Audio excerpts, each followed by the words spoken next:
124일차 현대어 성경 고린도전서 1장. 하나님의 부르심을 받아 예수 그리스도의 사도가 된 바울과 믿음의 형제 소스데네는 예수 그리스도 안에서 거룩해지고 하나님께 부르심을 받은 고린도 교회의 여러분과 각처에 흩어져 살며 우리 주 예수 그리스도의 이름을 부르는 모든 그리스도인들에게 이 편지를 씁니다. 예수 그리스도께서는 우리 주님이실 뿐만 아니라 여러분 모두의 주님이십니다. 우리 아버지 하나님과 주 예수 그리스도께서 여러분에게 크나큰 복과 평화를 내려주시기를 빕니다. 하나님께서 여러분에게 내려주신 모든 놀라운 은사를 생각할 때마다 나는 감사의 마음을 금할 수가 없습니다. 이제 여러분은 그리스도의 것입니다. 그리스도께서는 여러분의 생활 전체를 풍부하게 해 주셨습니다. 그리스도께서는 여러분이 그분을 위하여 담대하게 말할 수 있도록 도와주셨으며 진리를 충분히 이해할 수 있게 해주셨습니다. 전에 내가 그리스도께서 여러분을 위해 그렇게 해주실 것이라고 말한 그대로 다 이루어진 것입니다. 여러분은 우리 주 예수 그리스도께서 다시 오실 날을 기다리는 동안 그분의 뜻을 이루는 데 필요한 모든 은총의 선물과 능력을 받은 것입니다. 그리고 주께서는 자신이 다시 오시는 날 여러분이 죄와 허물이 없는 자로 바르게 설 수 있도록 끝까지 책임을 져 주십니다. 하나님께서는 분명히 그렇게 해 주실 것입니다. 하나님께서는 항상 말씀하신 것을 그대로 실천하시는 분이기 때문입니다. 하나님께서는 우리를 당신의 아들이신 우리 주 예수 그리스도와 사귈 수 있도록 불러주신 것입니다. 사랑하는 형제들이여, 주 예수 그리스도의 이름으로 여러분에게 호소합니다. 제발 싸우지 마십시오. 교회 안에 분열이 없도록 참마음으로 하나가 되십시오. 같은 생각과 목적으로 한마음이 되십시오. 사랑하는 형제들이여, 나는 여러분이 논쟁을 하고 다툼을 벌이고 있다는 말을 글로에의 집안 사람들 편에 들었습니다. 여러분 가운데는 나는 바울을 따른다, 나는 아볼로를 따른다, 나는 베드로를 따른다고 하면서 제각기 편을 가르고, 또 다른 사람은 우리들만이 참으로 그리스도의 제자다라고 떠들고 다닌다고 하니, 그게 바로 여러분 스스로 그리스도를 산산조각이 나게 한 것이 아니고 무엇입니까? 나 바울이 여러분의 죄를 위해서 죽었습니까? 여러분 가운데 어느 누가 내 이름으로 세례를 받은 사람이 있습니까? 지금 나는 그리스도와 가이오 외에는 아무에게도 세례를 주지 않은 것을 얼마나 감사하게 생각하고 있는지 모릅니다. 혹시 누구라도 내가 바울의 교회라는 것을 시작해서 어떤 새로운 것을 일으키려 한다면 오해라도 있을까 두렵기 때문입니다. 또 생각납니다. 나는 스데바나의 가족에게도 세례를 주었습니다. 그 밖에는 어느 누구에게도 세례를 준 기억이 없습니다. 그리스도께서는 세례를 주라고 나를 보내신 것이 아니라 복음을 전하라고 보내셨습니다. 그리고 비록 내 설교가 빈약하게 들릴지도 모르지만 나는 어려운 말이나 현학적인 사상 따위를 섞어 설교할 마음이 없습니다. 그리스도의 십자가를 그러한 말재간으로 헛되게 만들어서는 안 된다고 생각하기 때문입니다. 예수께서 우리를 위해 죽으셨다는 이 십자가의 도가 멸망할 사람들에게 얼마나 어리석게 들리는가를 나는 잘 알고 있습니다. 그러나 구원받은 우리는 이것이 바로 하나님의 능력이라는 것을 잘 압니다. 그래서 성경에도 이렇게 기록되어 있지 않습니까? 내가 앞으로 계속 이 백성에게 이상하고도 알 수 없는 일들을 하겠다. 그러면 이 백성 중에서 가장 슬기로운 이도 그 일을 깨닫지 못하며 총명한 이도 전혀 알아듣지 못할 것이다. 그러니 현명하다는 사람들, 학자, 이 세상의 어려운 문제들을 풀어간다는 이론가들이 다 무슨 소용이 있겠습니까? 하나님께서는 그들을 모두 어리석은 자로 보시고 그들의 지혜를 아무 쓸모없는 것으로 간주하지 않으셨습니까? 이 세상에 인간의 지혜를 가지고는 하나님을 발견할 수 없는 것도 하나님께서 지혜로운 경륜으로 그렇게 만드셨기 때문입니다. 그리고 세상 사람들이 어리석고 바보 같다는 말하는 그 하나님의 말씀을 믿으며 사는 사람들을 구원하기로 하신 것입니다. 유대인들에게는 이 말이 어리석게만 들릴 것입니다. 그래서 그들은 선포된 말씀이 진실이라면 그것을 증명할 수 있게 하늘의 표징을 보이라고 요구합니다. 또한 다만 자기들의 철학으로 해석할 수 있고 눈앞에 보이는 것만을 믿는 헬라인들에게도 이 말은 미련하게 들릴 것입니다. 그래서 우리를 구원하기 위해 죽으신 그리스도에 대해서 설교할 때면 유대인들은 기분이 상해 있고 이방인들은 모두 잠꼬대 같은 소리라고 합니다. 그러나 하나님께서는 유대인이나 이방인이나 가리지 않고 구원의 자리에 부르신 사람들의 눈을 열어주셔서 그리스도야말로 그들을 구원하시는 하나님의 크신 능력이요 지혜임을 알게 하셨습니다. 비록 사람의 눈에는 하나님이 하시는 일이 어리석어 보일지라도 그것은 인간의 어떤 지혜로운 계획보다 훨씬 더 지혜롭습니다.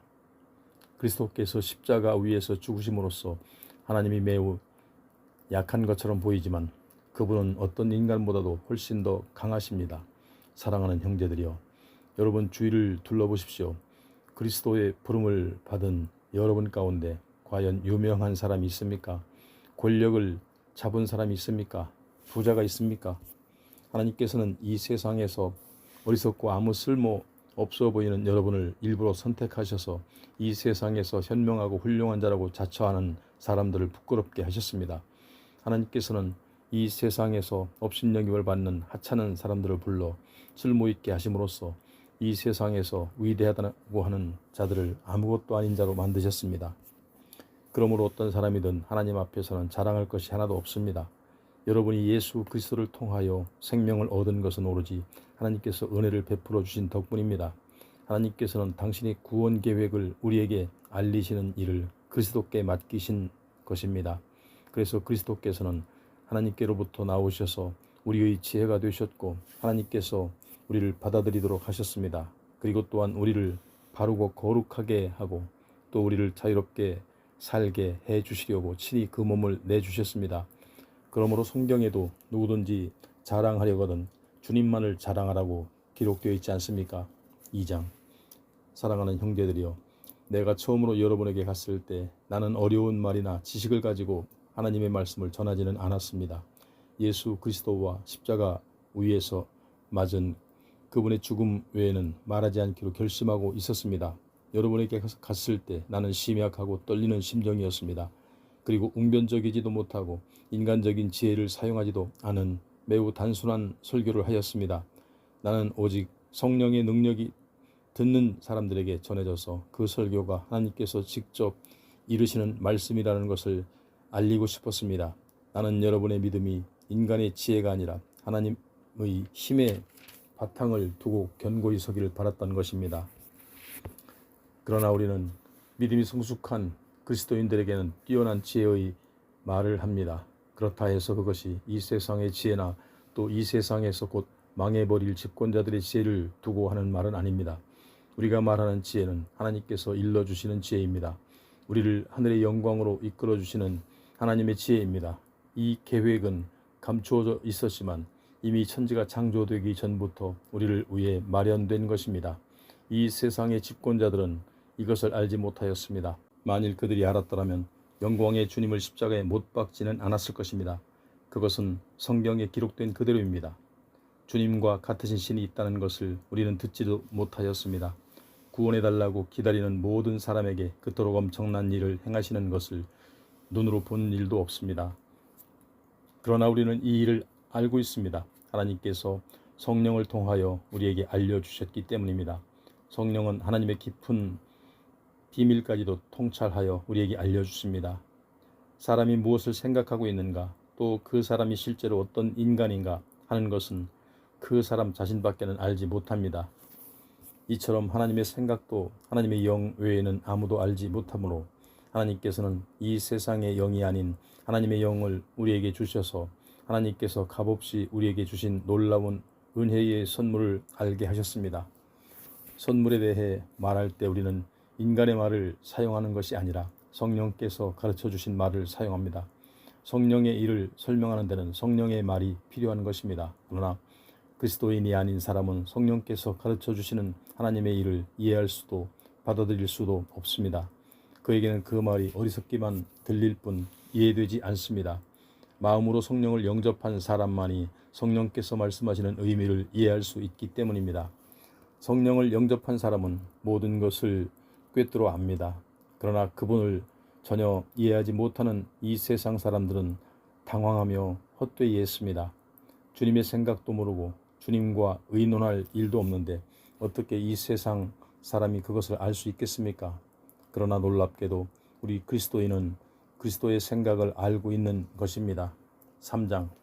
사랑하는 형제들이여, 나는 여러분에게 어떻게 사는 것이 그리스도인다운 삶인지를 마치 어린아이에게 하듯 이야기하였습니다.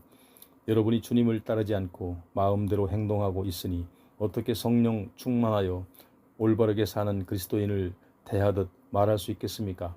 나는 여러분에게 단단한 음식을 먹이지 않고 젖을 먹였습니다. 여러분이 단단한 음식은 소화시켜 내릴 수가 없기 때문입니다. 아직도 여러분은 젖을 먹어야 할 형편입니다.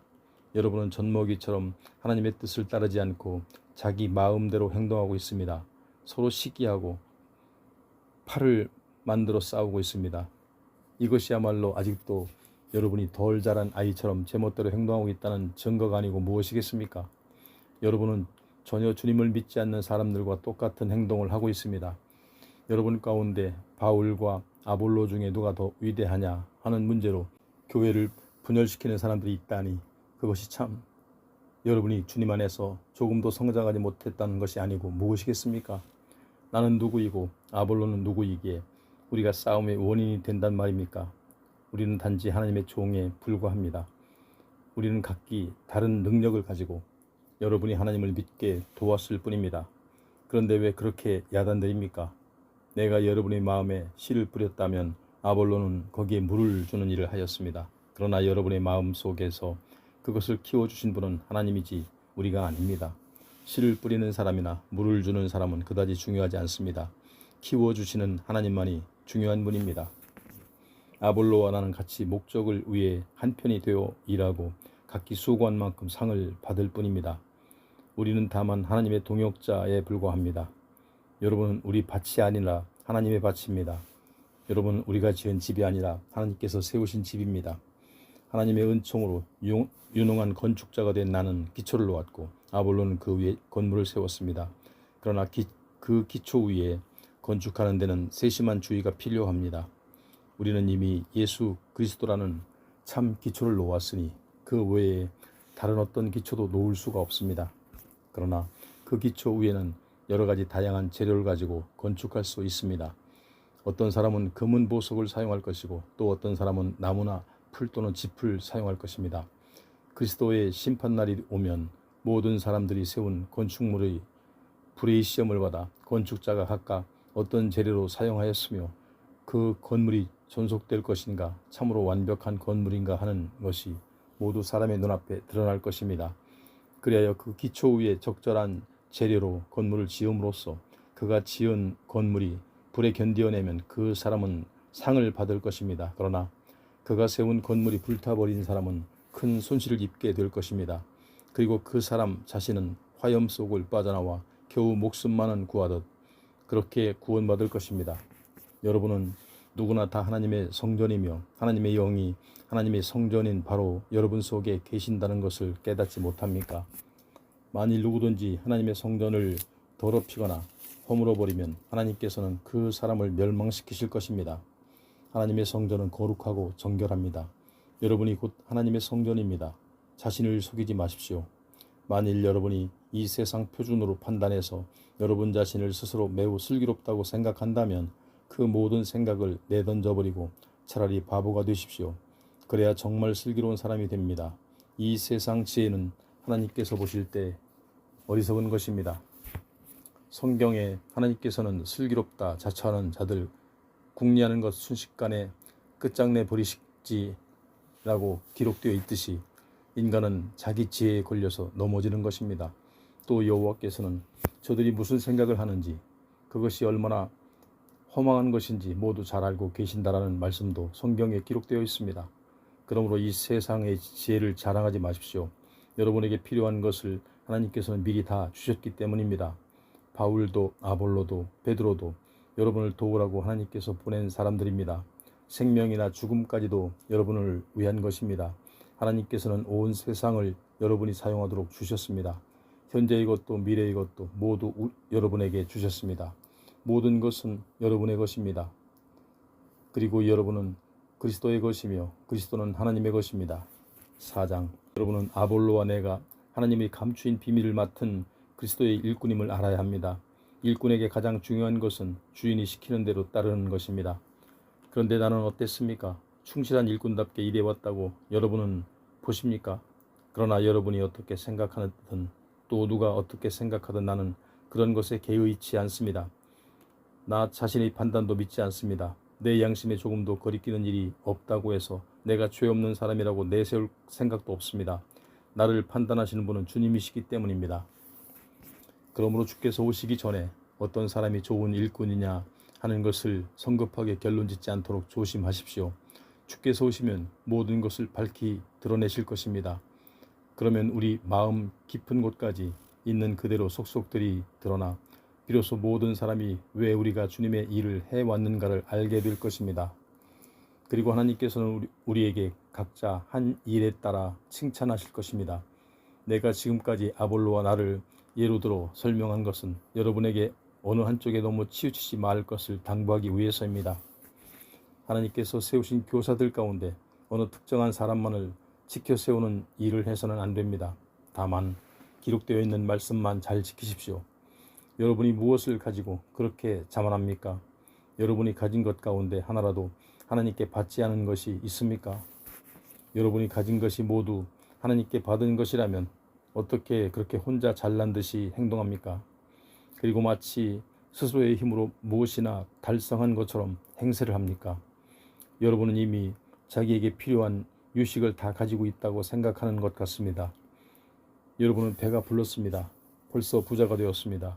우리를 멀리 뒤에 제쳐놓고 돈 많은 왕이 되어 왕좌에 파묻혀 있습니다. 여러분이 참으로 왕좌에 앉아 있는 것이라면 얼마나 좋겠습니까? 그러면 때가 이를 때 우리도 여러분과 함께 그 자리에 앉게 될 테니 말입니다. 때때로 나는 이런 생각이 듭니다. 하나님께서 우리 사도들을 곧 사형당할 죄인같이 여기시고 그들 가운데서도 맨 끝에 끌어내 세상 사람들과 천사들 앞에 구경거리가 되게 하셨다고 말입니다. 그리스도가 우리를 어리석은 자로 만들었다고 여러분은 말합니다. 그렇게 말하는 여러분이야 물론 매우 현명하고 지각에 있는 그리스도인이겠죠. 우리는 약하지만 여러분은 그렇지 않습니다. 여러분은 평판이 좋지만 우리는 조롱거리에 불과합니다. 바로 이 시간에도 우리는 굶주리고 목마르며 몸을 따뜻하게 할 옷조차 없습니다. 우리들은 집도 없이 어디를 가나 냉대만 받고 먹고 살고자 지치도록 일을 하였습니다. 하지만 그런 가운데서도 우리를 저주하는 자를 축복하였고 우리를 박해하는 자에게는 인내로 대하였으며 비방하는 자들에게는 조용히 타일러 주었습니다. 그런데도 우리는 바로 이 순간에도 발밑의 먼지나 쓰레기 같은 취급을 당하며 살고 있는 것입니다. 나는 여러분을 부끄럽게 하려고 이런 말을 하는 게 아닙니다. 오히려 여러분을 내 사랑하는 자녀로 여기고 타일러 바른 길로 가게 하고자 이런 말을 하는 것입니다. 교사는 여러 명이 있을 수 있지만 아버지는 단 한 사람이듯이 비록 여러분에게 그리스도를 가르쳐주는 사람이 1만 명이 넘는다고 해도 여러분에게 복음을 전하고 여러분을 그리스도께 인도하여 새로 태어나게 한 사람은 나뿐이었음을 기억하십시오. 그러므로 나를 본받고 내가 행한 대로 따르십시오. 내가 디모데를 여러분에게 보내는 것도 바로 이 점을 알려 여러분을 돕고자 한 것입니다. 그는 내가 그리스도께 인도한 사람입니다. 또한 주님 안에서 사랑과 믿음으로 맺어진 내 아들입니다. 그는 내가 모든 교회에서 가르치고 실천하고 있는 그리스도인의 생활 규범을 여러분에게 일깨워 줄 것입니다. 여러분 중에는 내가 여러분을 찾아가지 않을 줄 알고 교만한 행동을 하는 사람이 있다는 것을 알고 있습니다. 그러나 주께서 허락하신다면 나는 당장이라도 가서 그 교만한 사람들이 그냥 큰 소리를 치는 것인지 아니면 참으로 하나님의 능력을 가지고 있는 것인지를 알아보려 합니다. 하나님의 나라는 말에 있는 것이 아니라 하나님의 능력으로 사는 것입니다. 여러분은 어느 편을 택하겠습니까? 내가 여러분을 야단치러 가기를 원합니까? 아니면 사랑과 온유한 마음을 나누러 가기를 원합니까? 5장. 여러분 사이에 끔찍한 음행 사건이 있다는 소문으로 모두들 수군거리고 있습니다. 이교도들도 그런 짓은 하지 않을 것입니다. 그런데 하물며 여러분의 교회 안에 계모와 불륜의 관계를 가진 사람이 있다니 그러고도 계속 여러분만이 잘났다고 우쭐댈 작정입니까? 그런 일을 한탄하고 부끄러워한다면 한시라도 빨리 그를 교회에서 제명해야 옳지 않습니까? 그런데도 왜 그냥 묵인하고 있습니까? 나는 비록 여러분과 떨어져 있지만 마음은 늘 여러분 곁에 있습니다. 이렇게 나는 여러분과 함께 있는 것이나 다름없는 까닭에 주 예수 그리스도의 이름으로 이미 그를 단죄하였습니다. 그를 사단의 손에 내주었다는 말입니다. 육신은 멸망케 되더라도 우리 주 예수 그리스도께서 오실 때 그의 영혼만은 구원받게 하려는 것입니다. 순결함을 자랑하는 여러분이 그런 일이 그대로 계속되도록 방치하고 있다니 참으로 소름이 끼칩니다. 작은 누룩이 큰 덩어리를 부풀리듯 비록 한 사람일지라도 죄 짓는 것을 그대로 둔다면 그것이 곧 모든 사람에게 영향을 미친다는 것을 왜 모릅니까? 누룩과 같은 인간을 여러분 가운데 남겨두지 마십시오. 그래야 여러분이 순결을 보존할 수 있습니다. 6월절 희생양이신 그리스도께서는 우리를 위해 죽임까지 당하셨습니다. 그러니 미움과 악을 음행으로 가득 찬 옛 생활을 버리고 그리스도인답게 굳세게 성정해 갑시다. 미움과 악이라는 묵은 누룩이 들어간 떡 대신 진실이 담긴 순수한 떡, 곧 누룩 없는 떡으로 명절을 지킵시다. 나는 앞서 여러분에게 써보낸 편지에서 악한 사람들과 어울리지 말라고 당부한 적이 있습니다. 그러나 그것은 성범죄나 탐욕으로 빚어지는 사기나 도둑질이나 우상숭배 같은 짓을 태연히 저지르는 불신자와 상종도 하지 말라는 말이 아닙니다.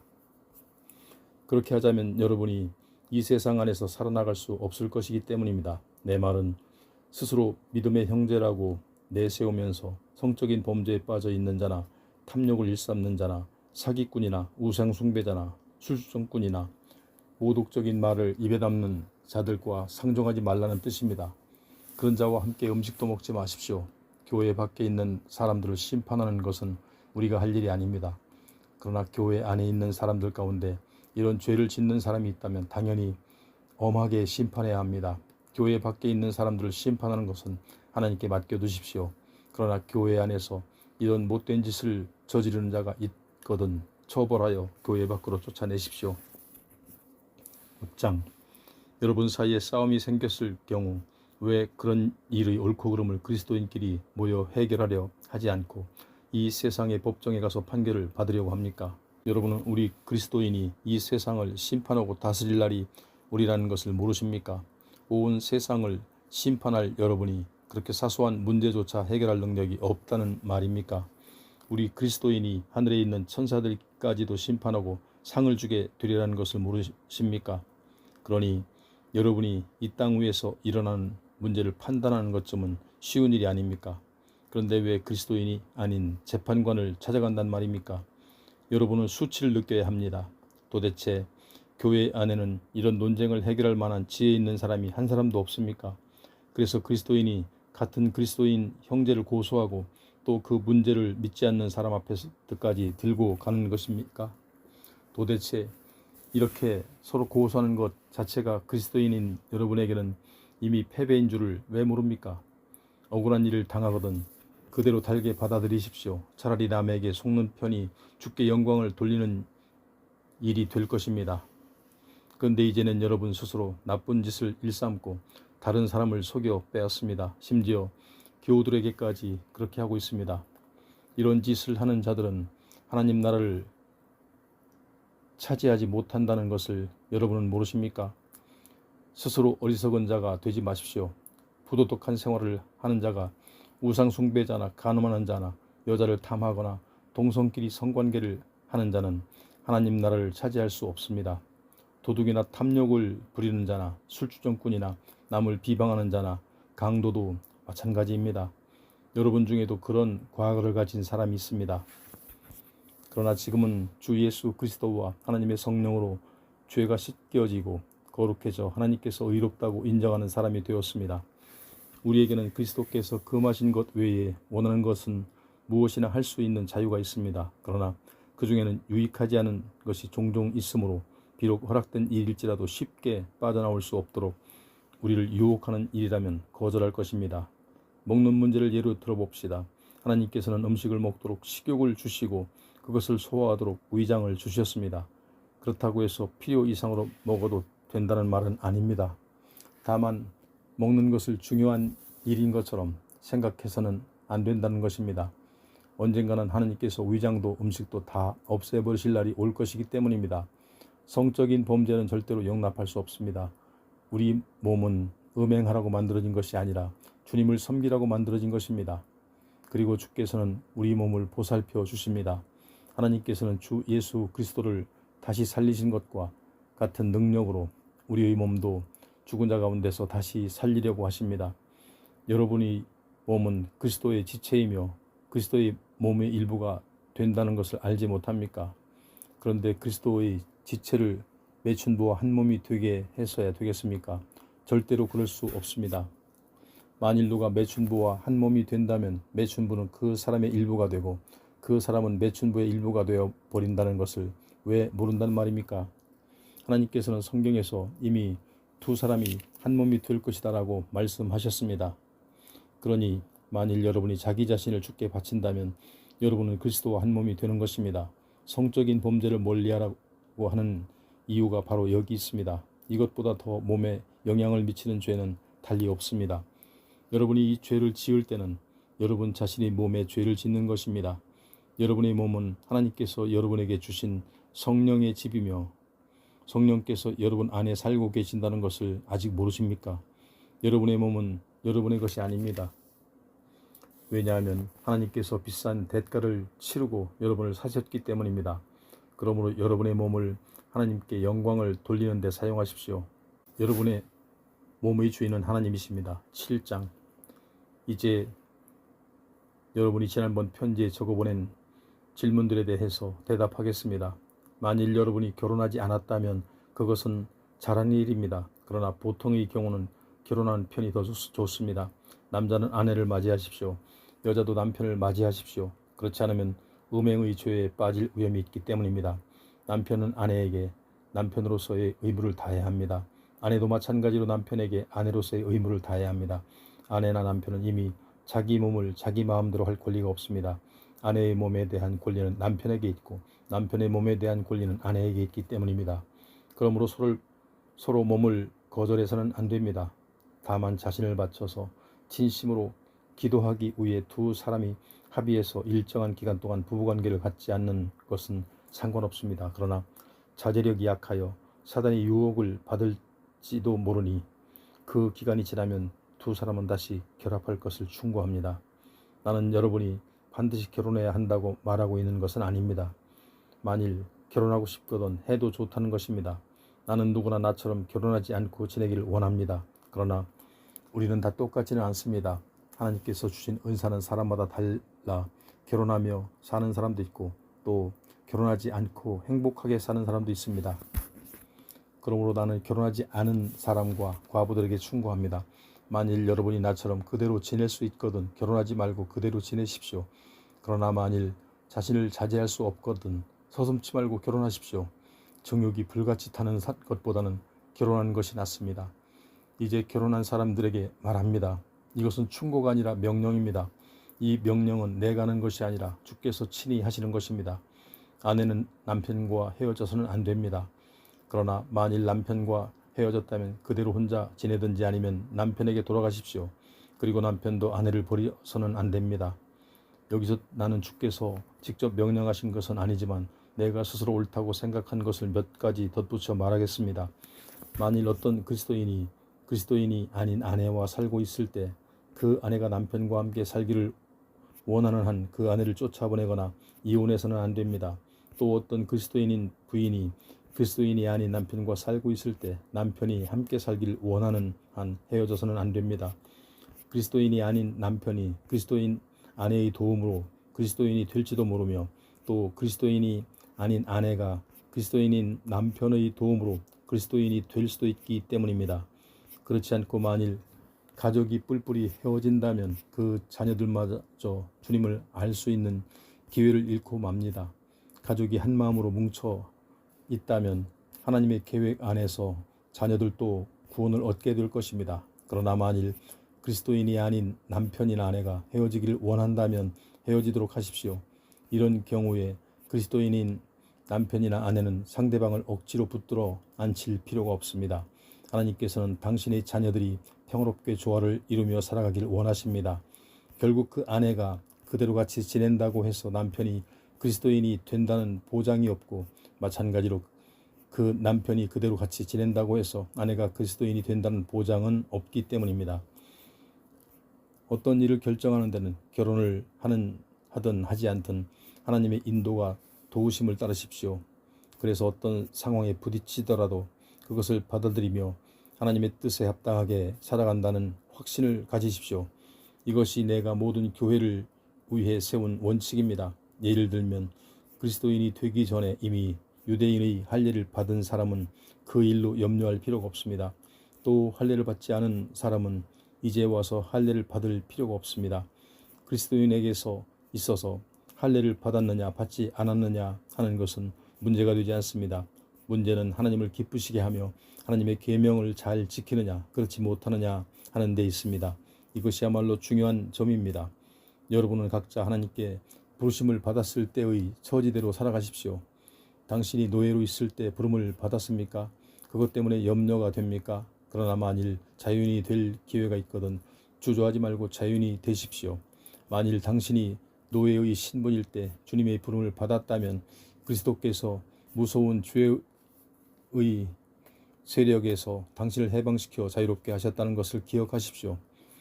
그리고 만일 당신이 자유인으로서 주님의 부름을 받았다면 지금 당신은 그리스도의 노예가 되어 있다는 것을 기억하십시오. 여러분은 그리스도께서 값을 치르고 산 몸이므로 그리스도의 것입니다. 그러니 이제 이 세상 사람의 노예가 되지 마십시오. 사랑하는 형제들이여, 그리스도인이 되던 당시의 처지가 어떠하였든 부름을 받은 그대로 하나님과 함께 살아가십시오. 이제 나는 여러분이 질문해 한 것 중에 또 다른 문제에 대해 대답하겠습니다. 결혼하지 않은 여자는 어떻게 해야 옳은가 하는 문제입니다. 그들은 결혼을 해야 할까요? 이 질문에 대해 주께 특별히 받은 명령은 없습니다. 그러나 주께서는 자비롭게도 내게 지혜를 주셨습니다. 그래서 나는 내가 생각하고 있는 바를 기쁘게 여러분에게 말하려고 합니다. 우선 우리 그리스도인들은 현재 큰 위기에 직면하고 있다는 사실을 중시할 필요가 있습니다. 이럴 때는 결혼하지 않는 채 지내는 것이 가장 좋다고 생각합니다. 그렇다고 해서 결혼한 사람들도 헤어져서 사는 게 좋다는 것은 아닙니다. 다만 여러분이 결혼하지 않았다면 이런 때 서둘러서 결혼하지 말라는 것입니다. 만일 그래도 결혼을 꼭 해야겠다는 생각이 드는 남자들은 결혼하십시오. 결혼이 죄가 되지는 않습니다. 그러나 어쨌든 결혼을 하고 나면 전에 없던 어려운 문제들이 생길 것이며 그것을 근심해서 하는 말입니다. 특별히 기억해야 할 것이 있습니다. 우리에게 남은 시간은 극히 짧고 주님의 일을 할 기회도 많지 않다는 것입니다. 그러니 아내가 있는 사람도 주님을 위해서 가능하면 자유로운 몸이 되십시오. 행복이나 슬픔이나 재산이 하나님의 일을 하는데 방해가 되지 않게 하십시오. 이 세상 유혹에 접할 많은 기회를 가진 사람들은 그 기회를 바르게 이용하고 거기에 빠져들지 않도록 하십시오. 지금 우리가 보는 이 세상은 곧 지나가 버릴 것이기 때문입니다. 나는 여러분이 근심을 모르고 살기를 바랍니다. 결혼하지 않은 남자는 어떻게 하면 주님을 기쁘시게 할 것인지 하는데 자기 시간을 바칠 수 있지만 결혼한 남자는 아무래도 이 세상 일을 생각해야 하고 또 어떻게 하면 아내를 기쁘게 할 것인가에 마음을 써야 하므로 관심이 분산됩니다. 결혼한 여자도 마찬가지입니다. 결혼하지 않은 여자는 자신의 됨됨이를 늘 살피며 매사에 주님을 기쁘시게 해드리려고 마음을 쓰지만 결혼한 여자는 집안 일과 남편에게 일일이 신경을 써야 합니다. 내가 이런 말을 하는 것은 여러분을 돕기 위해서지 결혼하지 말라는 것은 아닙니다. 나는 여러분이 여기저기에 관심을 빼앗기지 않고 주님 섬기는 일에 온 마음을 쏟을 수 있도록 도와드리고 싶습니다. 누구든지 자기 열정을 자제하기가 어려워서 결혼해야 되겠다고 생각하는 사람은 하십시오. 죄가 되는 것이 아니니 그런 사람은 결혼하십시오. 그러나 만일 어떤 사람이 결혼하지 않고도 지낼 수 있는 의지력이 있고 또 결혼할 필요도 없고 결혼을 원하지도 않는다면 그의 결심도 훌륭합니다. 그러므로 결혼하는 사람도 잘하는 일이지만 결혼하지 않는 사람도 더욱 잘하는 일입니다. 아내는 남편이 살아있을 동안은 남편에게 매인 몸이지만 남편이 죽으면 다시 결혼해도 좋습니다. 그러나 반드시 그리스도인과 결혼하십시오. 하지만 내 생각으로는 가능하다면 결혼하지 않고 지내는 편이 더 행복할 것 같습니다. 이 말은 하나님의 영께서 여러분에게 전하라고 하신 말씀입니다.